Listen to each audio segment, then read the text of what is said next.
Today is April 6, 2025, and this is our weekly update in the ongoing war between Israel and the Hamas terror organization in the Gaza Strip and against other enemies on multiple fronts around the Middle East. Shalom, my friends. This is the Kiva Gersh with Israel in 5, where we give you everything Israel in 5 minutes. Please like and subscribe. And if you have any questions or want to keep the conversation going, please do so below in the comments.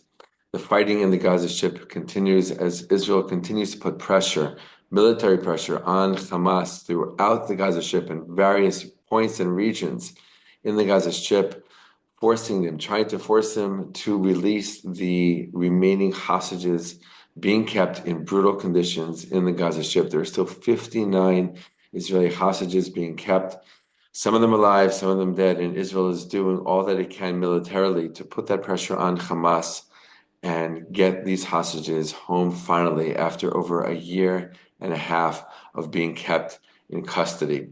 Just recently, in the last day or so, Hamas put out another propaganda video using psychological warfare against Israel, giving signs of life of a couple more hostages. These are positive signs of life, very inspiring, especially for the families, but the entire community of Israel who's praying for the return.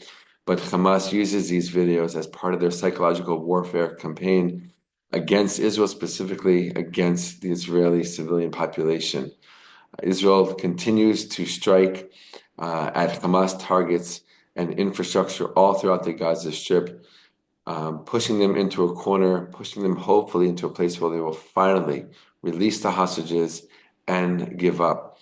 We know that the best way for this war to end and for the destruction to end and for the suffering to end is for Hamas to put down their weapons and to release the hostages and allow the rebuilding of the Gaza Strip and a new authority put into place. Israel has, over the past many weeks, threatened that if Hamas does not release the hostages, Israel will annex more and more pieces of land of the Gaza Strip. So these things are big issues, they're big questions. Time will tell what will happen with them.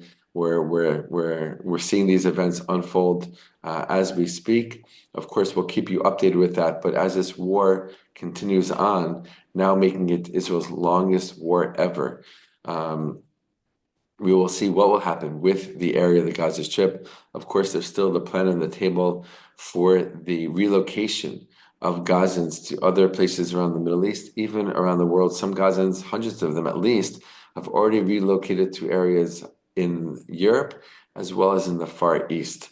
We'll see how that plan again unfolds as time moves on with this ongoing war and conflict.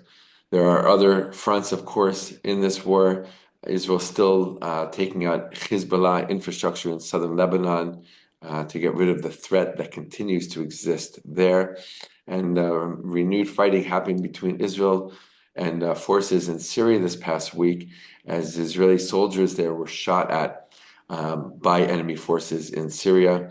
Israel has a buffer zone into Syria of about 15 kilometers, which it does not see leaving anytime soon, to make sure that the situation in Syria does not become dangerous for Israel. Israel continues to carry out missions there, very recently finding a whole stockpile of weapons and destroying them to make sure that they cannot be used against Israel. The Houthis continue to remain a threat in the region, and America continues its military campaign against the Houthis, striking them numerously over the past days and weeks in order to get rid of that threat that they pose to Israel and to the region. The Houthis even threatened that any country aiding America and giving it access to its airspace to allow it to carry out these missions will be punished by the Houthis themselves directly.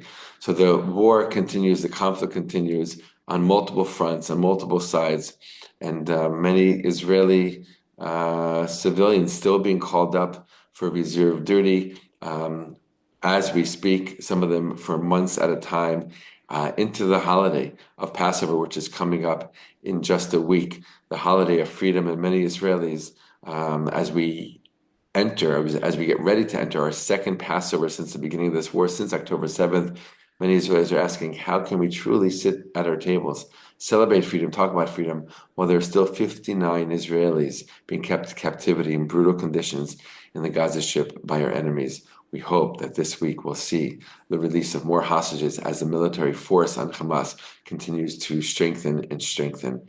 As always, thank you for your thoughts, prayers, and support for Israel. All the best, my friends, and be well.